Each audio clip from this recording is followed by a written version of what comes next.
Pues son las 10:02 de la noche, seguimos en directo como siempre y seguimos esperando a conocer también qué medidas pretende tomar el gobierno para acabar con la desinformación, los bulos, las fake news y que según el presidente fueron claves para su retiro reflexivo durante 5 días, hace 2 semanas.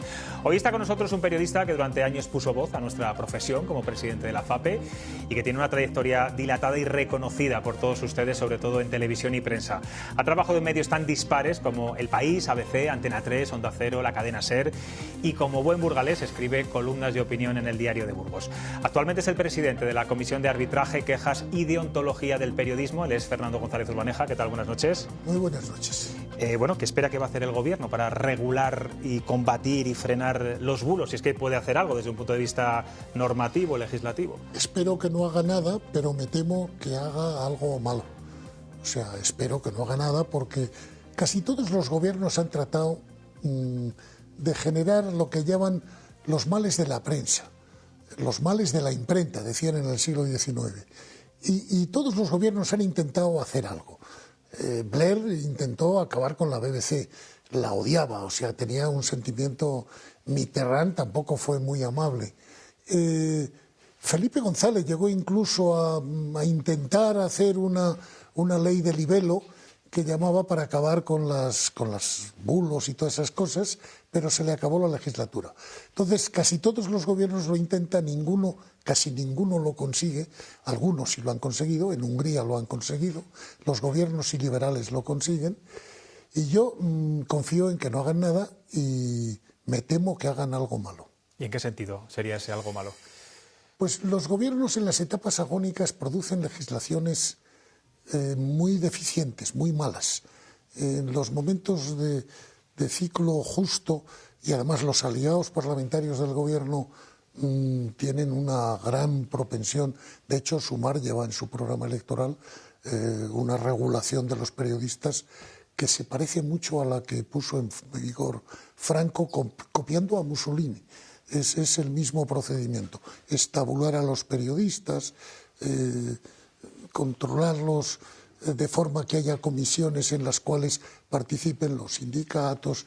O sea, ir en contra del espíritu de la primera enmienda de la Constitución americana y ir en contra del espíritu de la Constitución. Porque nosotros tenemos, felizmente, una regulación de los derechos y de las obligaciones de los periodistas bastante buena. Claro, eso quería preguntarte. Realmente estas informaciones que son dañinas y que tanto perjudican a nuestra profesión, los bulos, las fake news, se controlan y se fiscalizan, digamos, dentro de los propios medios, ¿no? Somos nosotros. Bueno, no debería entrar el gobierno. Y los tribunales. Por supuesto, o sea, cuando hay tenemos denuncias. Una legislación positiva sobre el derecho de rectificación, que puede estar bien, mal, regular, pero está arreglada y además los jueces actúan. Es cierto que luego los periódicos, los medios, se ríen bastante y los jueces lo toleran. Bien, pero la legislación está. Existe el Código Penal y además que no es benévolo, porque la reforma última del año 95 se nos colaron unos goles que ahora lo hemos visto en el caso de Huelva, de una periodista condenada a 4 años de cárcel, porque el Código Penal así lo establece. Tenemos una ley de derecho al honor como ley que funciona con indemnizaciones. O sea que la libertad de expresión, Fernando, siempre parece que está por encima de todo eso y es muy difícil que haya sentencias en contra en ese sentido. Hasta ahora, la doctrina del Tribunal Constitucional y del Tribunal Supremo ha sido que debe predominar la libertad de expresión, pero con el añadido de que es una libertad que no es absoluta, es una libertad que tiene responsabilidad al lado. La Constitución nos dice la búsqueda de la verdad en la información y los tribunales tienen múltiples sentencias con la diligente búsqueda de la verdad. Entonces, cuando no hay una diligente búsqueda de la verdad, hay una infracción de la ley. Aparte de que tenemos unos códigos deontológicos que todos conocemos, que además son sencillos y que cuando se vulneran se nota mucho. Bueno, mientras se busca esa vía, o el gobierno busca esa vía, estamos escuchando términos como fachosfera, pseudomedios, caverna mediática, tengo por aquí apuntados algunos más, fango, por supuesto, que somos los que generamos ese fango. Una trayectoria tan dilatada como la tuya, ¿habías escuchado alguna vez cosas así o parecidas o tan graves? Sí, la historia se repite.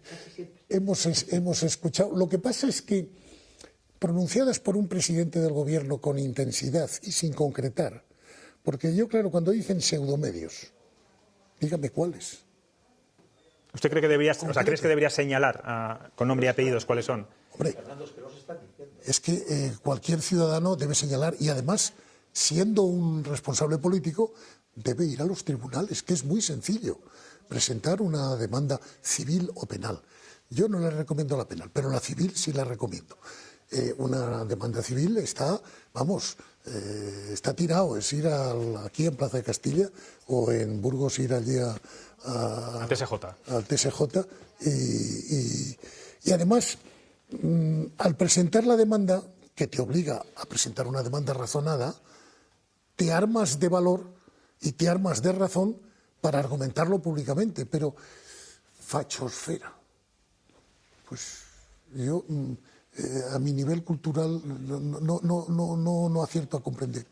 Bueno, la fachosfera no solo son los medios, son empresarios, sí. En fin. Bueno, pero bueno, el deslizamiento hacia ese lenguaje, el lenguaje es corrosivo y es peligroso, es muy malo. Y yo me quejo de mi casa, que los periodistas y los medios estemos admitiendo eso como bueno, porque en esta historia los periodistas tenemos mucho que hacer. Y cuando Felipe quiso hacer una legislación antilibelo, la reacción de los periodistas fue muy firme. Y decayó. Decía la presidenta de la APM, María Rey, a la que conoce bien, en una entrevista de este fin de semana, decía algo así como: para acabar con la libertad de expresión basta con convencer a la sociedad de que la prensa es siempre sospechosa. Claro, están los políticos, gobierno, también el PSOE, lanzando esa mancha de aceite a todos los medios de comunicación, cuando esas malas prácticas del periodismo, yo me atrevería a decir que son excepcionales. Calumnia que algo queda, ¿no? Al final parece que somos todos los culpables de esta situación. Vamos a ver, la profesión no está bien.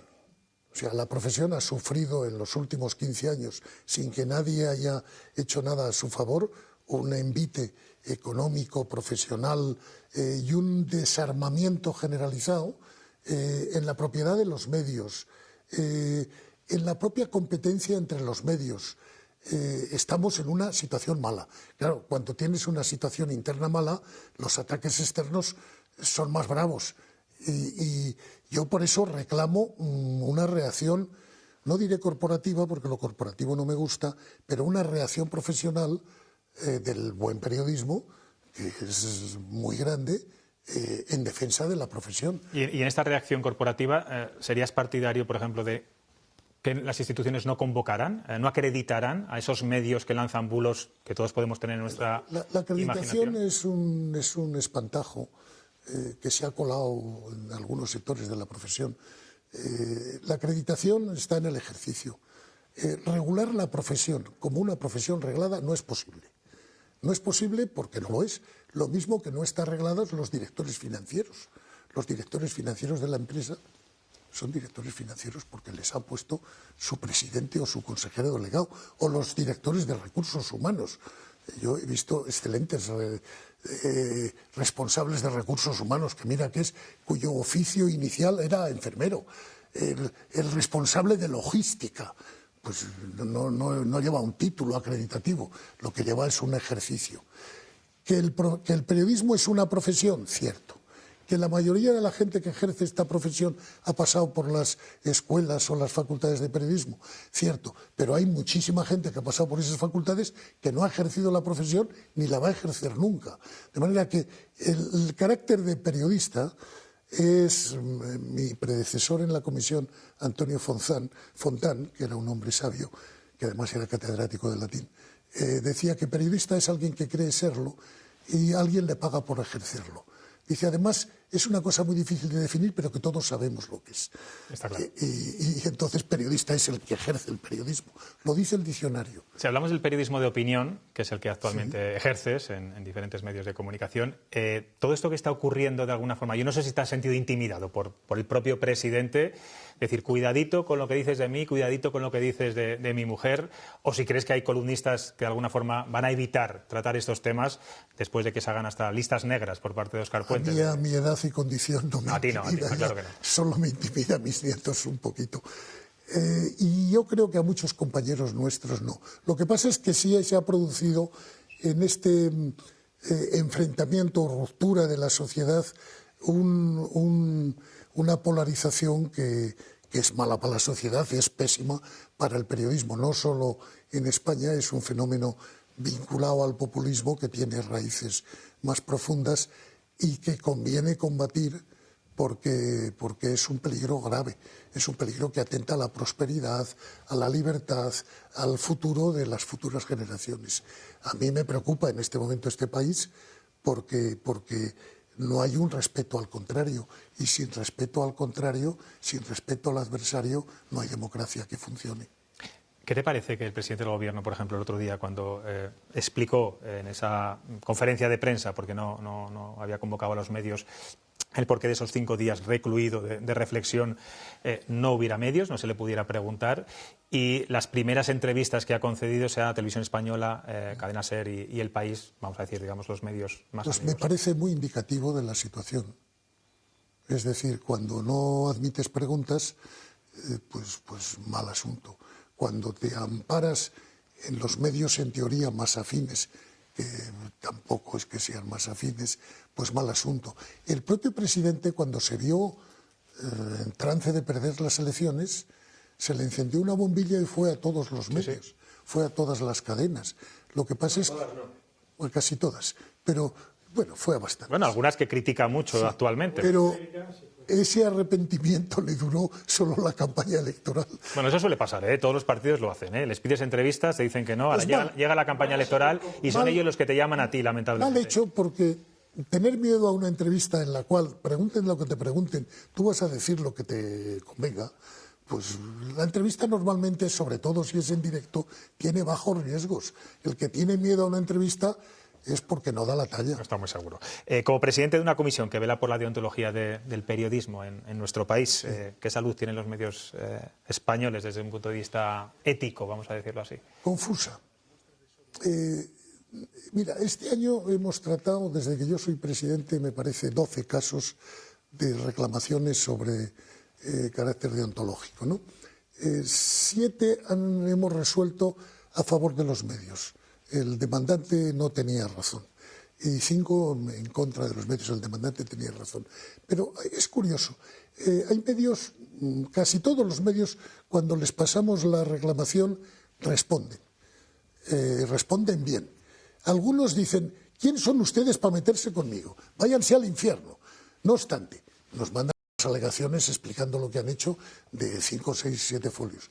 El último caso que hemos resuelto ha sido un caso que ha consumido entre demandas y alegaciones del orden de 300 folios. Pero explícanos, para que los telespectadores que nos están escuchando, ¿a qué tipo de denuncias son las que llegan o resuelven? Se trata de falseamiento, o sea, de publicación de datos falsos, o sea, falta de insuficiente búsqueda de la verdad, mala gestión de las fuentes, carencia de fuentes, temas de honor y de intimidad, temas de infancia, que a pesar de que el Código es riguroso y la propia Constitución establece que la infancia tiene una protección especial, temas de minorías, muchos temas de minorías. Las minorías se sienten muy vejadas en el tratamiento de los medios, y hay una respuesta curiosa, medios que se dan cuenta que lo han hecho mal y dicen, pues lo hemos hecho mal y bueno, pues bien, y medios que no, pero bueno. La doctrina que hemos ido sentando, la Comisión ha hecho en 20 años 220 resoluciones, generalmente bastante trabajadas. La Comisión no es solo de periodistas, los periodistas en la Comisión somos minoría.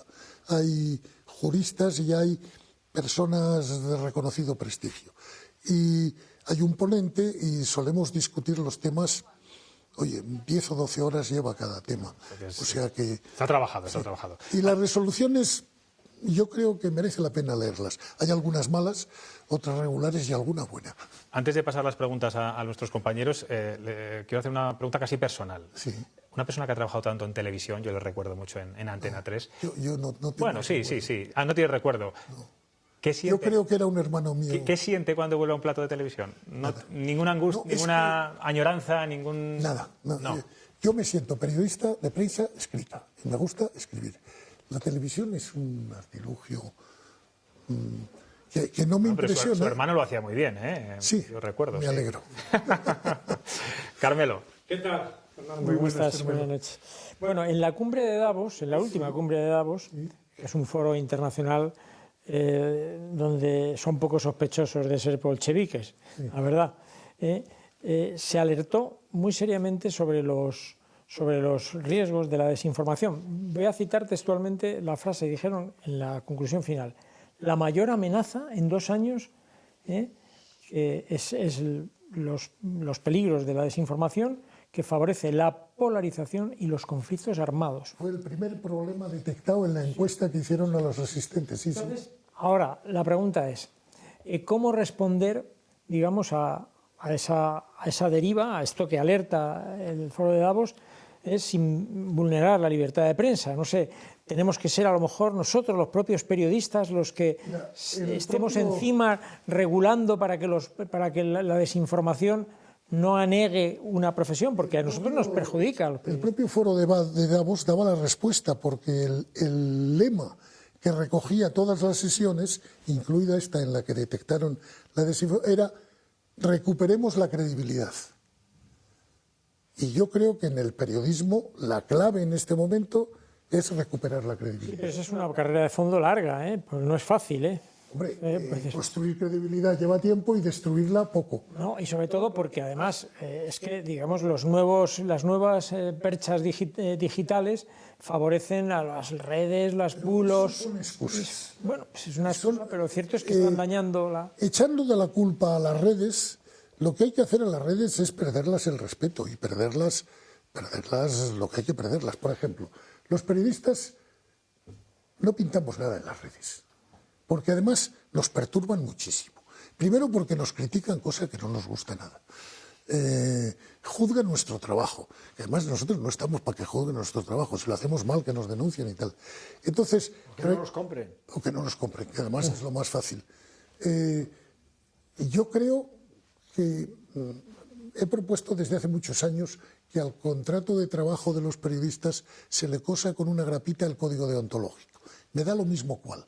El del Consejo de Europa, el de la FAPE, hay 100 códigos deontológicos que yo conozca, todos dicen lo mismo. Y se nos cosa el código deontológico como un compromiso, como al mal médico se le cose los principios de su profesión. Y luego que los directores sean conscientes. Para mí el problema del periodismo es que los directores dejan mucho que desear con respecto a los directores que yo he conocido. Y lo siento por... Ahí sí te entra la añoranza, ¿ves? En ese sentido sí. Carlos. Has empezado fuerte esta entrevista y nos has puesto un poquito en tensión. Porque claro, has llegado a decir que lo que nos espera es peor. Sí. Nos espera peor. Y yo quiero que nos concretes qué medidas o qué se les puede ocurrir a este gobierno socialcomunista para ahormarnos y para dejarnos en pelota viva. No, yo he hablado de esa ley de sumar, ¿no? Es que sumar es restar en este momento. Yo hablo de quien puede hacerlo, que es Sánchez. Pues endurecer la ley no. Introducir legislación nueva que hostigue a los editores, sí. Y lo más grave es que puede no hacer nada para favorecer un periodismo profesional. Porque en este momento las empresas, los editores, tienen serios problemas. Todos los periódicos están en una línea sin resultados económicos no hay posibilidad de prensa libre. O sea, si los medios no tienen ingresos suficientes para mantener sus plantillas, no es posible. Y buena parte de lo que nos pasa es que han desaparecido la experiencia en las redacciones. Y los tres sabéis, como yo, que la experiencia en las redacciones es fundamental. Cómo hemos vivido nosotros lo que nos han enseñado nuestros mayores. Entonces, eso ha desaparecido y el gobierno, una de las cosas que puede hacer para complicarse la vida y complicarnos a los demás es continuar con el ahogamiento de los medios. El gobierno debía propiciar la independencia de los medios, sin meter la mano. Si los medios fuéramos más fuertes, el gobierno sería más prudente. No se dan cuenta los políticos que con los medios domesticados, son domesticados hoy a ellos y mañana al otro. Entonces, al que más le interesa unos medios activos, críticos, es a los políticos. Sí, pero son políticos a corto plazo. El gobierno no, los gobiernos. Los gobiernos. Los gobiernos. Yo recuerdo un consejero de Galicia un día, ya fallecido, famoso, ya sabéis a quién me refiero, que me dice, ¿por qué los periodistas lo veis siempre mal? Me lo espetó así. Digo, porque es nuestra profesión. Y se quedó cortado, no dijo nada, y se quedó, me vio cara de bueno, además yo engaño un poco a veces. ¿No les gusta el espíritu crítico? Lucía. ¿Qué tal, Fernando? Buenas noches. Muy buenas, Lucía. Bueno, a ti y a mí nos da la risa cuando se hablan de estas cosas porque llevamos mucho tiempo. Sí. Hemos visto muchos gobiernos y hemos sufrido a muchos gobiernos, y si repasamos la hemeroteca, las palabras de ahora se han repetido, sí. En fin, por parte de todos los gobiernos. Entonces yo creo que debemos sospechar, sin duda, debemos sospechar siempre de los partidos políticos en relación con el periodismo, siempre, de todos. Pero a mí, más que el gobierno, más que los partidos, me preocupa nosotros. Sí, a mí también. Eso es lo que me preocupa. Tú has hablado de los decenas de códigos deontológicos y éticos que hay. ¿Tú crees que los periodistas se leen esos códigos éticos y saben de qué hablan? Yo creo que lo saben todos. Otra cosa es que se les olvide. O sea, tú y yo es muy fácil el código. Tú y yo hemos discutido muchas veces sobre esto, y hemos llegado a la conclusión de que la autorregulación sería lo ideal, pero es imposible. Que nosotros mismos nos autorregulemos, digamos, para hacer nuestra profesión de acuerdo con esos códigos éticos, parece imposible. Se ha demostrado imposible. Y esa es la razón, además, de nuestra pérdida de credibilidad. Es evidente que hemos perdido la credibilidad. Eso no es culpa del gobierno, es culpa nuestra. Entonces, eso es, o sea, sí. Los gobiernos pasan, pasan siempre, pero nosotros, los periodistas, seguimos. Esperemos que y hemos sido arrumbados por muchísimas crisis, por un tsunami que nos ha dejado desnudos, que nos ha dejado, digamos, en los huesos, ¿no? En los huesos de la profesión, y ahora no sabemos cuál es el camino. Pero tenemos que hacer un esfuerzo, aunque la razón nos diga que vamos muy mal, la voluntad nos debe llevar a un esfuerzo, porque es imposible, lo decía Obama en una conferencia, en un homenaje que hizo a Walter Cronkite. Lo decía y dijo tres cosas. Una, nunca el mundo ha sido más propicio a los periodistas que ahora. ¿Por qué? Nunca ha habido tanta gente alfabetizada, que es lo que necesita, es un público educado. Nunca ha habido problemas tan gordos como los actuales, y tenía razón, y nunca ha sido tan difícil explicar la realidad. Por tanto, es vuestra oportunidad.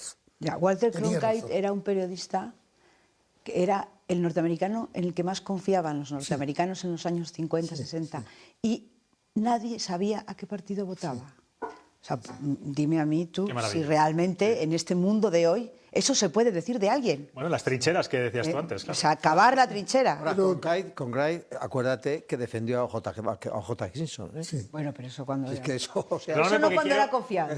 No quiero terminar la entrevista todavía, Fernando. Quiero meterte también, que te mojes un poco políticamente. Ellos ya lo han hecho, porque hoy nuestro dibujante Chema Nieto, que ya saben que es muy avispado y no se le pasa una noticia, nos lleva a su mesa de dibujo al exalcalde de Valladolid, al que conoce muy bien y también ha sufrido. Vean.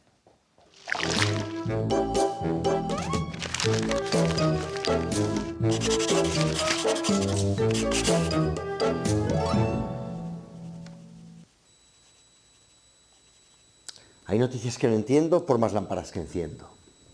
Dicen que Óscar Puente se ha metido con uno de esos gobernantes odiosos y dictatoriales que hay por el mundo. ¿Quién sería?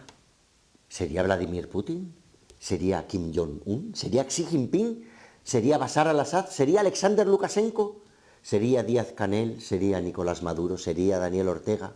¿Sería Recep Tayyip Erdogan? ¿Sería Teodoro Obiang? Ay, no sé, con lo valiente que es Óscar Puente puede haberse metido con cualquiera de esos. Ya brilla la actualidad en nuestra comunidad.